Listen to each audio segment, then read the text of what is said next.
नमस्कार, भारत लाइव ही देख रहे हैं आप। भारत लाइव में रातों रात देख रहे हैं। रातों रात यानी कि ऐसा शो जहां आपको हम हमेशा से ऐसी ही खबरें देते आ रहे हैं जिस खबर को जानने और समझने के बाद आप उसके आगे विस्मयादि बोधक चिन्ह लगाने पर मजबूर हो उठते हैं। आप टेलीफोनिक और ऑडियो के माध्यम से रातों रात को सुनते थे, लेकिन कोविड के बाद, कोरोना महामारी के बाद फिर से हमारा भारत लाइव का स्टूडियो, भारत लाइव का परिवार जो है फिर से खुला है, एक जगह एकत्रित हुआ है और अब इसी माध्यम में कोशिश की जाएगी कि आप तक ये सारी बातें, ये सारा कार्यक्रम आप तक पहुंचाई जाए। तो चलिए आज फिर जो है भारत लाइव के इस खास कार्यक्रम की शुरुआत करते हैं। चिराग पासवान और लोजपा, ये दो अलग अलग ध्रुव बन गए हैं। लोजपा इसलिए भी क्योंकि लोजपा पर दावा उनके ही चाचा पशुपति कुमार पारस जी और उनके गुट ने ठोका है, लेकिन इसके बाद चिराग पासवान जी आशीर्वाद यात्रा निकालने की तैयारी में है। लेकिन इसी बीच रीना पासवान, जो कि चिराग पासवान जी की मां हैं, उनकी भूमिका क्या थी इसके बारे में सभी लोगों के पास ज़्यादा जानकारी नहीं थी। लेकिन एक बड़ी बात है जो भारत लाइव की टीम आपके सामने आज बताने आ रही है। आपको बता दें कि हाजीपुर का वो क्षेत्र जहां से हमेशा रामविलास पासवान जी विजयी होते रहे, जिसे बाद में पशुपति कुमार पारस जी को गिफ्ट के रूप में दे दिया, अब वहीं से बिगुल फूंक रही हैं रीना पासवान जी। रीना पासवान जी हाजीपुर आकर के पशुपति कुमार पारस जी को आउट करने का फुल प्रूफ प्लान बन के रेडी है। अब बस एग्जीक्यूट करना है, जमीन पर उतर के, हाजीपुर उतर के। क्या है प्लान, कैसे होगा एग्जीक्यूशन इस प्लान का और इस प्लान में कितना दम है, तमाम विषयों पर, तमाम मुद्दों पर बातचीत के लिए हमारे साथ विजय मिश्र बाबा जी मौजूद हैं। तो बाबा, प्लान का बात। सुमन, सबसे पहले तो आपने दो स्टेज आगे की बात कर दी है जी। हम सीढ़ी पर पहले स्टेज पर चलेंगे जी। आपको याद होगा कि जब रामविलास पासवान जी की मृत्यु हुई थी जी, उस समय वो पूरा परिवार जो है गमगीन तो था ही, लेकिन राजनीतिक चर्चा बहुत जोर से चल रही थी जी। और वो चर्चा थी कि रीना पासवान को रामविलास पासवान वाला जगह दे दिया जाए। तब इस बात को लेकर के न तो चिराग पासवान ने एग्रेसिव रोल अपनाया जी और न ही उनके परिवार के अन्य सदस्यों ने अपनाया जी। भारत लाइव ने इस खबर को बहुत प्राथमिकता से दिखलाया था और भीतर खाने की ये चर्चा आपको बता रहे हैं। हम लोग ने तब भी आपको बताया था, जो खबर बिल्कुल ऑथेंटिक थी, कि रीना पासवान उसके लिए तैयार थी, चिराग पासवान भी तैयार थे। किसको अच्छा नहीं लगेगा कि जब राजनीतिक रूप से वो एक बड़े ओहदे पर, बड़े पद पर चला जाए जी। और ये सीट जो है रामविलास पासवान को 2019 में समझौते के तहत मिली थी, बिल्कुल, जिसको 2020 में निरस्त कर दिया गया जी। और ये सबसे बड़ा झटका था उस गठबंधन के लिए। उसकी तैयारी पहले से हो रही थी सुमन। आपने देखा कि किस तरह से 2020 के चुनाव में रामविलास पासवान के नहीं रहते हुए जी, उनके देहावसान के बाद किस तरह से चिराग पासवान को अलग कर दिया गया था। अगर चिराग पासवान ये कह रहे हैं कि हमें अलग कर दिया गया है, आज हम सब कह रहे हैं कि उनको अलग कर दिया गया है, बिल्कुल नहीं। उनको तो अलग उसी समय कर दिया गया था जब उनके पिता की मृत्यु हो गई थी। बिल्कुल, पिता के साया जो है उनके सर से उठ गया था। इसके बाद उन्होंने जो फैसला उनको उस समय उचित लगा वो लिया। ये जो आज ड्रामा और नौटंकी और सब कुछ हो रहा है, पार्टी को ऊपर कब्जा करने की बात की जा रही है, कहा जा रहा है मेरी पार्टी है जी। आप एक चीज बताइए, आप पुत्र किसी का अच्छा हो या बुरा हो जी, पिता के लिए वो हमेशा पुत्र रहता है। और अगर पिता को लेकर के कोई कहे कि नहीं, पुत्र से ज्यादा हम उसके अपने हैं, तो शायद ये बात थोड़ा सा नागवार गुजरता है। बिल्कुल बिल्कुल बिल्कुल। अब इन सब बातों के पीछे जो आपने शुरुआत किया है कि हाजीपुर की चर्चा शुरू की है जी। आपको याद होगा 2019 में हाजीपुर से चिराग पासवान के चुनाव लड़ने की चर्चा चल रही थी और ये चर्चा यूं ही नहीं थी। रामविलास पासवान की विरासत कौन संभालेगा जी, इसकी जंग थी। उस समय बड़ा दिल दिखाते हुए जी, चिराग पासवान ने ही पशुपति कुमार पारस का नाम वहां अनुमोदित किया था। बिल्कुल, बिल्कुल। और कहा था कि चाचा हमारे गार्जियन हैं, इनको रखा जाए और पिताजी आपकी विरासत ये संभालेंगे जी। इस बात की चर्चा चिराग पासवान ने कई बार किया है।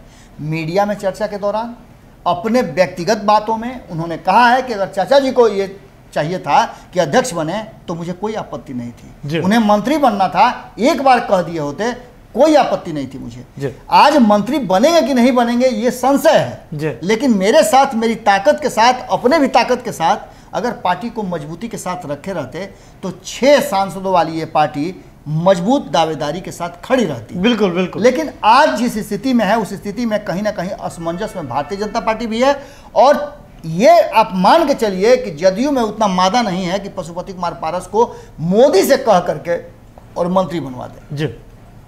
ये सारी बातें आप लोग लगातार कवर कर रहे हैं, लगातार बातें कर रहे हैं। अलग अलग राजनीतिक दल के नेताओं से हमने बात किया है। चिराग पासवान के पास दोनों हाथ में लड्डू है जी। भले कोई कह रहा हो चिराग पासवान अलग अकेले हो गए हैं ये हो, लेकिन जो जनाधार रामविलास पासवान का था उसे कौन छीनेगा उनसे जी? जी आप बताइए ना कि 9th फेल जो है तेजस्वी यादव, जिनको पूरा चर्चा होता है कि 9th फेल 9th फेल जी। राबड़ी देवी क ख ग भी नहीं जानती हैं जी, और उनको विरासत में मुख्यमंत्री का पद मिल जाता हो, पुत्र को उप मुख्यमंत्री का पद मिल जाता हो, तो चिराग पासवान ने कौन सा पाप कर दिया है जी जिसकी सजा उनको मिलने वाली है? कभी भी बिहार की जनता इमोशनली किसी को दूर नहीं करती है जी। और बिहार के राजनीतिक इतिहास का ये सबसे बड़ा खासियत है। आज आप देखिए ना किस तरह से कर्पूरी ठाकुर के पुत्र को, रामनाथ ठाकुर को अपने कंधा पर बिठा करके नीतीश कुमार ढोने के लिए मजबूर है जी। आपने देखा होगा दरोगा प्रसाद राय जो कि इस बिहार के मुख्यमंत्री रहे हैं, उनके बेटों को किस तरह से ढो रहे हैं लोग जी। चंद्रिका राय को लेकर के देखे आप किस तरह की बातें हुई, जरा सा उनसे मनमुटाव क्या हो गया आरजेडी से कि तुरंत दोनों हाथ से लोक लिए जी नीतीश कुमार। अब इन सारी बातों को लेकर के जो वर्तमान स्थिति है, जो बात हम कहने के लिए आज रातों रात में आए हैं, वो ये है कि रीना पासवान को जिस दिन चिराग पासवान ने सामने ला करके और ओपन मंच पे खड़ा किया और उनके पैरों पे गिर करके बोले कि अब माता जी का आशीर्वाद मेरे साथ है जी, उसी दिन बहुत सारे बात लोगों ने कहा, बहुत मीडिया में भी चर्चा हुई, राजनीतिक लोगों ने अपने अपने स्तर से उसकी व्याख्या की, लेकिन हमारी व्याख्या सुन लीजिए। लोगों ने तो ये कहा कि इमोशनल कार्ड खेल रहे हैं। क्यों नहीं खेलेंगे इमोशनल कार्ड? आपने फिल्म में सुना होगा, कई फिल्मों में, कि किसी को मकान मिली, किसी को दुकान मिला, मैं छोटा था मेरे हिस्से में माँ आई जी। ये बहुत सारी बातें हैं जी। तो इन सारी, मुनव्वर राणा ने जब कहा था ये बात तो कई लोग आंखों में आंसू लिए हुए थे क्योंकि उनके कहने का अंदाज कुछ अलग था जी।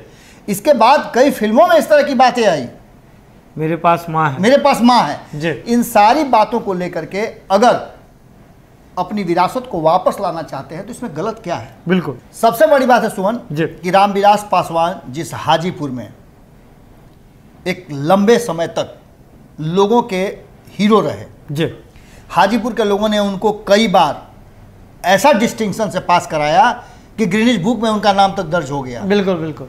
और आप समझिए कि उस हाजीपुर की जनता ने यूं ही तो किया नहीं होगा, उस हाजीपुर की जनता के लिए उन्होंने भी कुछ किया होगा। आज पशुपति कुमार पारस अगर हाजीपुर में पहुंच जाएं तो उनको बड़े से बड़े अगर सुरक्षा कवच में घेर लिया जाए फिर भी उनका कुछ ना कुछ तो बुरा हो ही जाएगा। बिल्कुल। इतना लोग गुस्से में हैं और कह रहे हैं कि ये आदमी घर परिवार दोनों तोड़ दिया जी। साफ इसके बाद अब यह आशीर्वाद यात्रा जो होने जा रही है उसका एक ही मकसद है जी कि चिराग पासवान ने साफ तौर पे कह दिया, उन्होंने, आप सुने होंगे कि धन्यवाद दिया है तेजस्वी यादव को भी जी कि छोटे भाई आपने जो सहारा दिया इस समय में इसके लिए बहुत बहुत आपका धन्यवाद, लेकिन मैंने कुछ और फैसला किया है जी। चिराग पासवान एकला चलो की नीति पर चल रहे हैं और ये भारतीय जनता पार्टी के लिए बड़ा ही मुश्किल घड़ी है। बिल्कुल बिल्कुल बिल्कुल। आप समझ लीजिए कि जदयू का तो कोई नुकसान नहीं होने वाला है जी, क्योंकि जदयू को उत्तर प्रदेश में क्या करना है खबरों में हमने बता दिया है। ये भी बात क्लियर भी है, स्पष्ट है कि जदयू का उसमें न उधो का लेना न माधो का देना, अगर आ गया तो आए आम चाहे जाए झटहा वाली बात है जी। लेकिन सीधी सी बात है कि यदि भारतीय जनता पार्टी चिराग मैटर को सोल्व नहीं कर पाती है, जो कि करने की स्थिति में बढ़ रही है जी। और मैं जहां तक भीतर की बात बता रहा हूं जी, जहां तक मेरा मानना है और मैं जितना राजनीति को जानता हूं जी, कि कहीं ना कहीं रीना पासवान को सामने लाने का जो खेल है, जो गेम प्लान है, वो चिराग पासवान को भारतीय जनता पार्टी द्वारा दिया हुआ है जी। बड़ी बात है बाबा। और ये जो है रीना पासवान को आप देख सकते हैं कि वो कभी भी हाजीपुर में अगर चिराग पासवान के पास पार्टी का कमान मिल गया चुनाव आयोग से तो आप इतना बात समझ लीजिएगा कि निलंबित हो जाएंगे ये लोग, और ये अगर निलंबित हो जाते हैं पशुपति कुमार पारस, बाकी लोग वापस आ जाते हैं, तो इनकी सदस्यता भी अवैध घोषित हो जाएगी। और ऐसी स्थिति में कभी भी मध्यावधि चुनाव हो सकता है, कभी भी उस पर उपचुनाव हो सकता है। और उपचुनाव में रीना पासवान को आप हाजीपुर की विरासत, जो रामविलास पासवान की विरासत है, उसे संभालते हुए देख सकते हैं। बिल्कुल बिल्कुल। इसके पीछे सुमन और 2-3 कारण है कि हाजीपुर के लोगों से रीना पासवान का बहुत पुराना संबंध, क्योंकि रामविलास पासवान की विरासत और उनके राजनीतिक कैरियर को बड़ी करीब से और उनके साथ रह करके देखती थी रीना पासवान। जब भी हाजीपुर से लोग जाते थे तो रीना पासवान उनका स्वागत करती थी और उनके दुख सुख में शामिल हुआ करती थी। अब ऐसी स्थिति में जब उनके हाथ में ही हाजीपुर आ जाएगा, तो आप समझिए कि हाजीपुर का किस तरह से विकास होगा और किस तरह से हाजीपुर के लोगों के साथ वो और ज़्यादा इंटरेक्ट करेंगे। इन सारी बातों को लेकर के कहीं ना कहीं इस आर पार की जंग में चिराग पासवान ने जो फैसला लिया है, और अगर ये फैसला भारतीय जनता पार्टी के तरफ से जैसा कि कहा जा रहा है कराया गया है, तो आप मान के चलिए कि एक चिराग पासवान जो कि 2020 में नीतीश कुमार को बुरी तरह डैमेज किए, आने वाले समय के लिए नीतीश कुमार को पूरे रास्ते में चौक करके, जिस तरह से नो एंट्री का बोर्ड तेजस्वी यादव ने लगाया है, वैसे ही बिहार में नो एंट्री का बोर्ड लगवा देंगे।